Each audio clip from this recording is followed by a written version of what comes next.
Funding for this edition of One-on-One with Steve Adubato has been provided by the Northward Center. Rowan University, proudly serving New Jersey for 100 years. Atlantic Health System, making healthy easier. Horizon Blue Cross Blue Shield of New Jersey, here when you need us most. The Turrell Fund, a foundation serving children. The Russell Berry Foundation, making a difference. New Jersey Sharing Network, the New Jersey Education Association, and by PSEG Foundation. Promotional support provided by New Jersey Monthly, the magazine of the Garden State, available at newsstands. NJ Biz, providing business news for New Jersey for more than 30 years, online, in print, and in person. And by CIANJ and Commerce Magazine. This is One-on-One. I'm an equal American just like you are. The way we change presidents in this country is by voting. A quartet is already a John. It's just the new John. January 6th was not some sort of violent, crazy outlier. I don't care how good you are or how good you think you are, there is always something to learn. I mean, what other country sends comedians over to embedded military to make them feel better? People call me because they feel nobody's paying attention. It's not all about memorizing and getting information. It's what you do with that information. Start talking right now. Such a good question. High five. Hi, everyone. Steve Adubato. If you've been watching all week, 30th anniversary, the best of the best. Some of the interviews that were not so great, we put them away so you don't see those. We've talked to sports figures you've seen, people in government, authors, all kinds of fascinating people. But tonight, which is the final night of the 5 days of the best of 30 years of our programming, we talked to actors, people who've been in movies, television, the greatest of the greats on Broadway. There's a New Jersey connection with some of them, but some of them are just iconic figures. And they're not just great performers, great actors, but they're interesting, compelling, complex, complicated, and compelling interviews. Let's check out some terrific actors. When you start out as an actor, because that's really what my first focus was, you have to be really deluded about your own talent. What does that mean?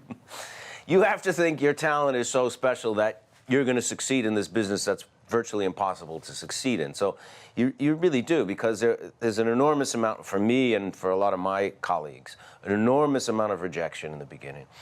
I went on audition after audition that you got in the trade newspapers, which I don't even know if they have today, for plays that didn't pay any money, and you'd show up on a Saturday morning, there'd be 300 people there waiting to audition. And, you know, I did that for a long time. And so you have to have a really kind of warped sense of your own worth and ability, because otherwise... And a thick skin.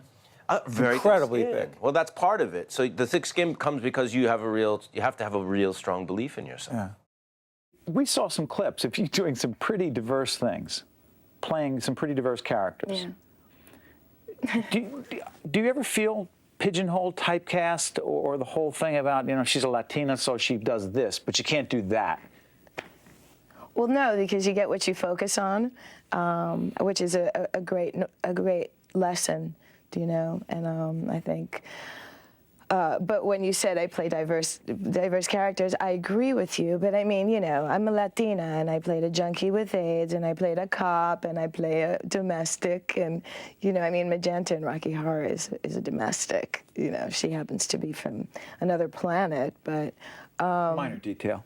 But she's an alien domestic, so I think, you know, it's always either like a maid, a dope fiend, or, you know, a civil servant or something. But the truth is, the limitations, I have found that my limitations are my strengths. Talk to me a little bit about the visceral reaction you get from your audience. What does it feel like for you? Well, it starts when I'm in my dressing room just finishing my makeup and I can hear them gathering. And you hear this noise of the people coming in, and blah, blah, blah, and it gets louder and louder, and you think, oh boy, they're here to have a good time, and we have this little contract we're going to make in the dark. We're going to tell the story, and they're going to listen to the story. That's very exciting to me. And I'm the daughter of a storyteller. You know, my father was a nightclub comedian, so I'm very much into the storytelling of this. It's interesting. People have no idea. Like, you get nominated, right, for the Tony, and you have a degree of success, and you're doing these great things. People say things like, "I want to do what you do." Right. They have no idea how you even got to be in a position to do something, right? Do they have any idea what that means? No. I don't mean to be. No. People always ask me, what advice will you give me, getting into the business? And I just say, be true to who you are, know who you are, because you're going to get a lot of rejection. People are going to say no, or going to say that you're not right for something, and you're going to hopefully not take it personally, but you kind of do. But just know who you are as a person. But always be prepared, study. Jesse Tyler Ferguson from Modern Family. How much do you love that show? Oh, it's the greatest job I've ever had.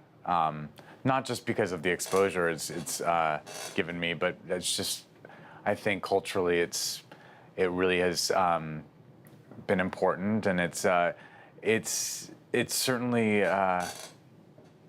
it's a great platform for so many of the things that I care about. How quickly did you know that it would become the monster hit that it has ultimately become?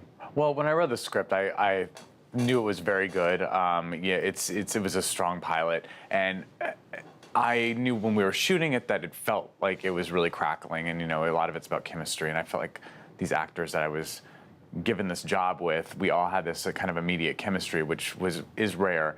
But having been in this business as long as I have, you never know if the audiences are going to show up, or if the critics are going to like it, or if the ratings are going to be what they need to be to keep the show on air.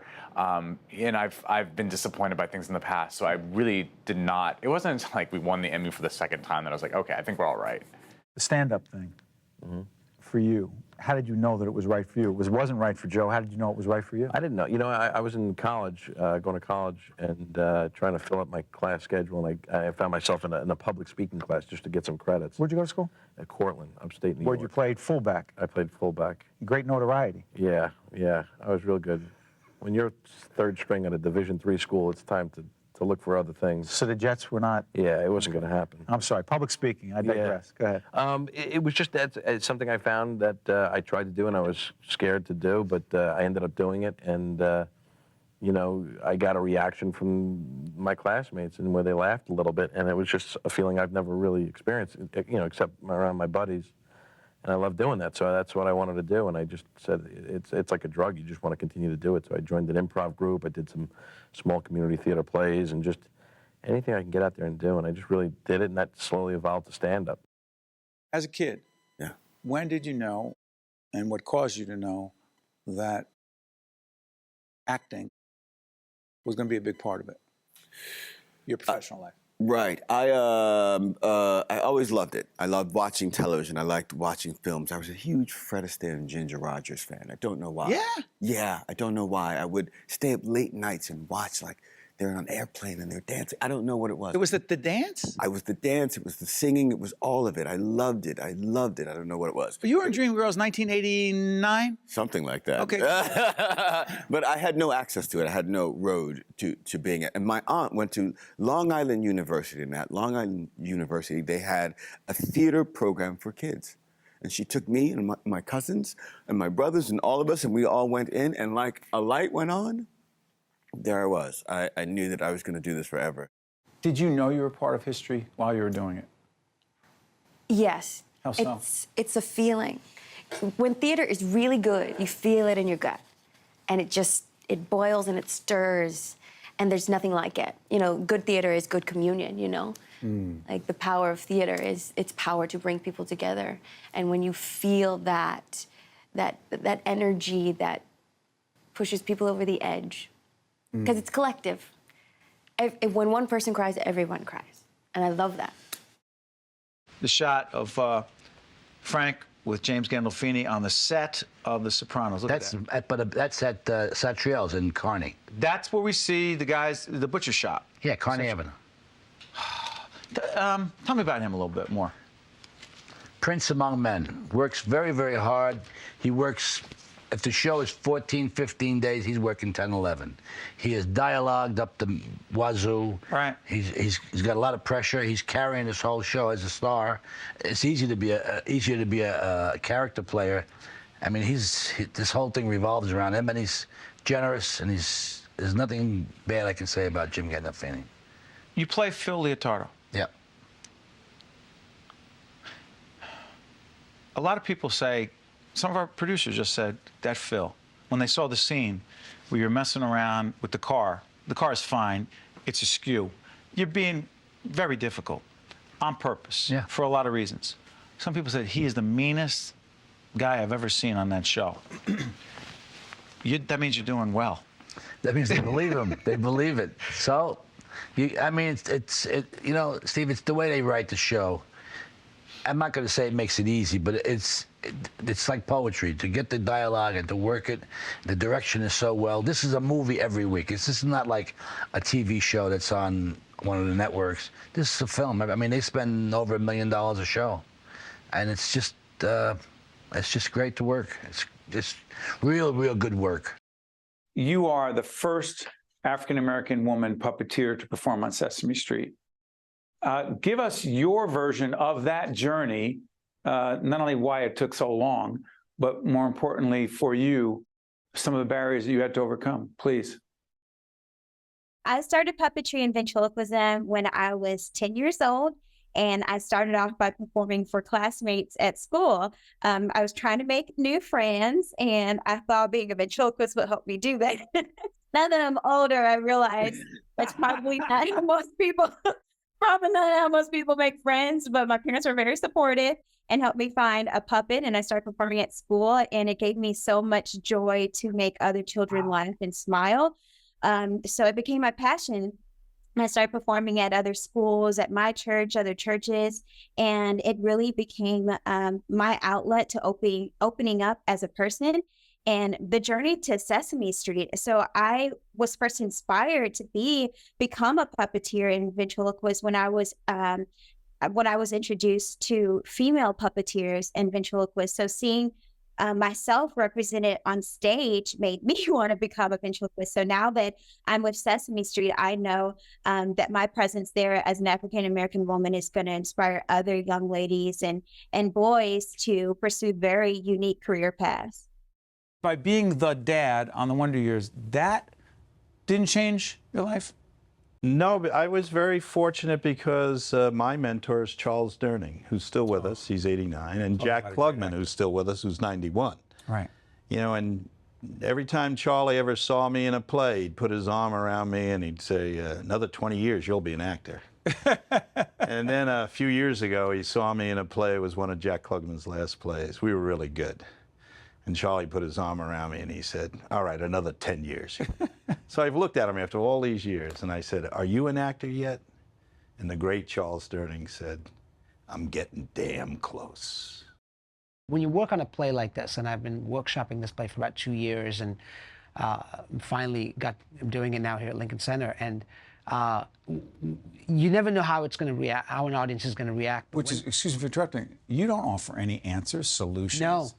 Nothing. Lots of questions. It is, and that's what happens. People walk out in an incredibly thoughtful, provoked sort of place in terms of like what good theater can do, which is make you think and make you feel. And people come out of the theater crying. You know, so I've had people come up to me and say, I'm so incredibly sad and moved, and I don't exactly know why. But the sum of this experience has caused that. And other people come out with their friends and they're having a debate about the stuff that they just saw, you know? And I think that's why, because it really presents, and it's a brave play. It says things on stage that people don't hear, you know, that people say behind closed doors. People don't say in mixed company. We've had a lot of very talented actors, actresses here, and sometimes they'll say that role was made for me. I really feel very connected to that role. And others, it's not that, and you really have to work super hard to get connected. How about this role for you? I think there's a lot of similarities between Aaron Reagan and me, and just obvious things like single mother, come from Irish Catholic family, working mother. So there's a lot of similarities, and I tend to like to play by the rules. So I like lists and I like rules. I like showing up on time and I like values and morals and all that stuff. So there's a lot of things that I feel like we have similarities in, but you know, I certainly don't have that type of job. And I find whenever we're doing work that has to do with being in the courtroom and different types of law, then it's something I have to brush up on and I really have to do my homework for. What happens when you sing places that people ask you to come and perform as a singer, but I always felt sort of disingenuous, if that makes any sense, as myself. If I went to sing, people kind of wanted it to be fun and to be funny, and that's really more comfortable for me. Being funny. Yeah, to be fun and not to be sort of this gal in an earnest gown leaning against a grand piano. Like, it just didn't feel like I can do it on stage. If I'm in a part, I played Elphaba in Wicked for a long time, very earnest and sincere role in many ways. But when it's just me that people are coming to see, I tend to have a lot more levity. And so I worked with a collaborator, Julian Fleischer. He's he's a downtown jazz singer. He's amazing. Producer, and we're good friends, and he kept saying, like, why don't you just sing the stuff that you like, the music that you like, the music that you play? And this kind of entertainers era jazz that I live in, I call it kind of ridiculous jazz or silly jazz. It's just such a natural fit for me. It's improvisational. It's what I listen to at home. It's the great singers that inspired me, and that's really what the act is. Well, I mean, Ella and Sarah Vaughan and Betty Hutton and I mean Danny Kaye, kind of ridiculous. There's a ridiculous, yeah, just having an entertainment as a whole, not just as a vocalist or a storyteller's ability, which really existed more when you would go to like a supper club or a nightclub and sit down and have an evening of music. Have you ever done TV? I'm sorry. It's so crazy. My first job in television was on the morning program on CBS at West 57th with Rollin Smith and Marriott Hartley. I worked with Rollin Smith over at My 9 years ago. Go ahead. Great man. Great man. And what did you do? I was the sidekick. Mark McEwen was the weatherman, and they didn't know what to do with me. Bob Shanks, who started Good Morning America, hired me. It was in 1987. I was the third co-host, and they fired me after 5 months. They said I was too hot for morning television. I got to work one morning, and my chair was gone. That's when you know you're fired from television. And for you, not being recognized by so many, which was a key to this movie, what was it like? Design of it, it was bizarre. Well, we kind of made that decision early on. First of all, we had no money, so we're shooting. We had 21 days to shoot. We had a lot of prep time, so we worked on a script. We were very careful about what we were doing in the storytelling, but it was a brand new kind of storytelling. You've seen the film, so you know. It's not like a TV movie. It was a little scary when I went out there the first time, because we had totally hidden the footprint of the movie makers. The cameras were on roofs or in storefronts or under men at work tents or anything to hide. So it was basically, I was out there, and we had very long lenses. I was in character, I had the clothes on of the character. No one paid any attention. It was one of the most bizarre, profound experiences of my life. Describe Kong physically, particularly in this highly technological age we live in. He is majestic. How big? He is 20 feet tall, and he is 2,000 pounds. 2,000 pounds. Put it over here, because I'm looking at Kong. What was... He's magnificent. He's truly... I mean, look, I look like a little pea compared to him. The challenges working with that thing. You know, the challenge really is to not feel as though I have to be larger than life to compete with him, which was one thing I was nervous about, was that I had to sort of make big choices, and that's not the case. I just have to sort of be myself, and it's okay to be small compared to him, because the audience sort of leans in, and everyone's watching the show like this to see me and see how I interact with him. So the challenge really is just sort of staying truthfully little and not being worried about being sort of overshadowed or taken over by this majestic beast. Riva, the character. And again, you said before, Kim, that you've had a heck of a run here so far. I mean, to be at the top of the game for so long, to have an A character. Riva, now, Greg was saying, our cameraman was saying, he asked you a question, have you ever died and come back? And your answer surprised me. What is it? 3 times. Come on, how does that work? Well, And you've been cloned, but that's another story. Go well, ahead. because I was presumed dead. They thought I was dead, and my husband and I had. Of course, I'm sorry, I missed that storyline. And I had put eggs aside until in case we wanted to have more children. I was too old to produce eggs, so we had frozen these eggs. My husband remembered that I had frozen eggs, and so I was cloned. Keep going. So he cloned me because he missed me so much. You've been cloned. What else has happened to I've Reva? been Amish. Excuse me? That's another time I came back from the dead, Gregory. Don't talk to Greg. I'm over here. Will you stop it? I came back Amish that time, and the third time I was presumed dead and came back. I came back having been a princess on a fictional island. Wait, do you laugh? Do you say to yourself, "I can't do this"? I never say I can't. Do you ever say, "Come on, you guys are the writers"? You say, "Listen, I know we have to keep stories fresh, but this is ridiculous. I don't want to do this." Have you ever said that? No. Now, our Bronx Tale, the themes are so powerful. Mm-hmm. Loyalty?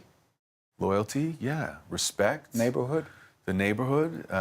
Tolerance, I think, is a big part of it.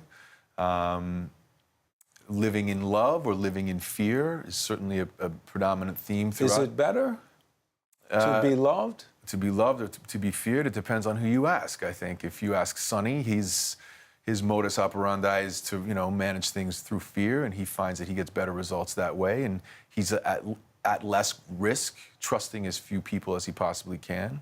Nobody, if he has his way. But, I think the audience is left up to their own decision at the end of the piece as to, what the best way to live is. When did you know that you had a gift from above to have this extraordinary voice? When did you know? 4 years old. I sang my 4 years old. 4 years old. I sang my very first concert. And I actually bombed because I was so scared on stage. I was phenomenal in rehearsals.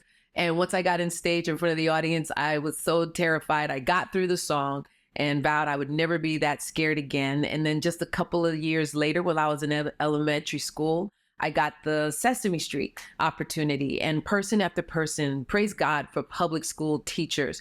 It's a thankless job. It's a difficult job, but what they are able to speak into the lives of encouragement of kids growing up in Bed-Stuy, Brooklyn, again, knowing now some of my backstory of what my home environment was, there was a lot going on, and I was bullied. So from the time I was young, it was spoken into me that I possessed something special, and to try my best to tune out all the negative, destructive things and focus on the things that made me special, including my name, which I always hated. Those who say, "I want to break in." Yeah. Your advice? Yeah. I'd say the most important thing is go to school, man. That's what all the great actors, all the great directors did, all the great writers, they studied. You find the best acting teacher, the best writing teacher, the best film teacher, and go to that person and let them mentor you. And I think that's the way to find a great craft. And deal with rejection with passion, right? Well, if you're pursuing the thing you love, rejection doesn't mean anything. How the heck do you keep the intensity, the passion, the stamina to do what you do in the way you do it with such a powerfully dramatic play? Yeah, doing Broadway is no joke. Working in the New York theater, it's and particularly in this play, it requires a tremendous amount of energy, but it's also just so much fun.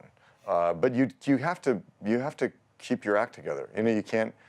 You have to protect your voice, and it's much like fit. You work out. You have to be fit. It's like being an athlete. Really, it is. It really, no joke. I mean, I'm just doing a demanding show on Broadway 8 times a week is like being an athlete. You have to be in shape. You have to keep your voice in shape. You have to get enough rest. You have to eat properly, and keep your head in the game. Not only is Paul so talented as an actor, as a chef, sculptor. Years ago, you don't remember this, my colleague Raphael Puerman and I, he's right here in the studio, does a great show, Metro Focus, every night. He and I interviewed you years ago. You did something for us. I don't know if you'll do it for us again. You sang just a little bit for us. I heard that you were singing downstairs. I was warming up the pipes. I do a little bit. Go ahead. Okay. What are you gonna do?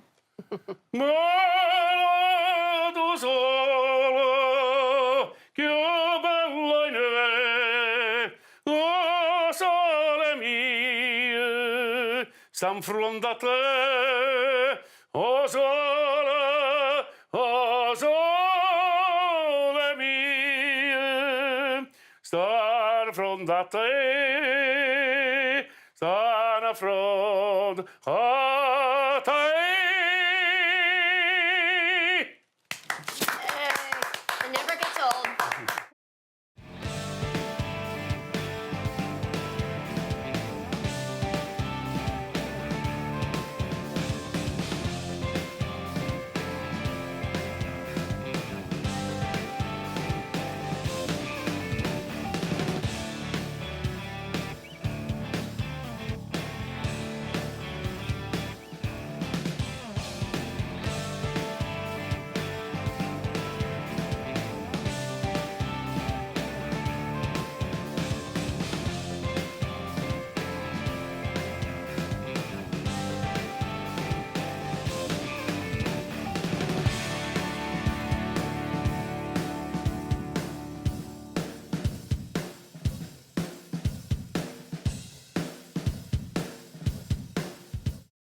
One-on-One with Steve Adubato is a production of the Caucus Educational Corporation, celebrating 30 years in public broadcasting.